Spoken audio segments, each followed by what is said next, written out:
ధన్యవాదాలు అధ్యక్ష. అధ్యక్ష, ఇప్పటి వరకు కూటమి ప్రభుత్వం వచ్చిన తర్వాత 6,300 కోట్ల రూపాయల ఫీజులు బకాయిలు ఉన్నాయని చెప్పి మా దగ్గర ఉండే ఇన్ఫర్మేషన్ అధ్యక్ష.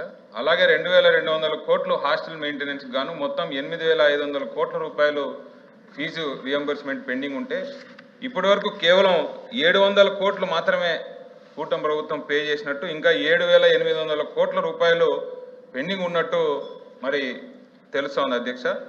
కేవలం అసెంబ్లీ ఉందనే ఒకే ఒక కారణం చేత, ఇలాంటి క్వశ్చన్స్ అడుగుతారనేటటువంటి కారణం చేత 1,200 కోట్ల రూపాయలు బీఆర్ఓ మాత్రమే ఇవ్వడం జరిగింది అధ్యక్ష ఇప్పటి వరకు.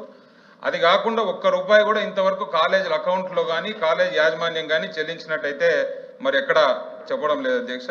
ఇది వరకు జగన్ గారు ఉన్నప్పుడు క్వార్టర్లీ పేమెంట్స్ రిలీజ్ చేయడమే కాకుండా ఏ క్వార్టర్లో కూడా ఎక్కడ పెండింగ్ పేమెంట్ లేకుండా చేసినటువంటి ఘనత మరి జగన్మోహన్ రెడ్డి గారిది అయితే, 8 క్వార్టర్లుగా ఒక్క రూపాయి కూడా ఇంతవరకు పే చేయకుండా కాలేజ్ యాజమాన్యమే కాకుండా ఎంతోమంది విద్యార్థుల భవిష్యత్తుతో కూడా మరి కూటమి ప్రభుత్వం ఆడుకుంటూ ఉంది అధ్యక్ష. అది కేవలం అక్కడ ఉండేటటువంటి యాజమాన్యం హాల్ టికెట్లు ఇవ్వక అక్కడ విద్యార్థులు చాలా ఇబ్బందులు పడుకుంటా ఒక రకమైనటువంటి మానసిక ప్రాబ్లం కూడా వాళ్ళు వెళ్తున్నారు అధ్యక్ష.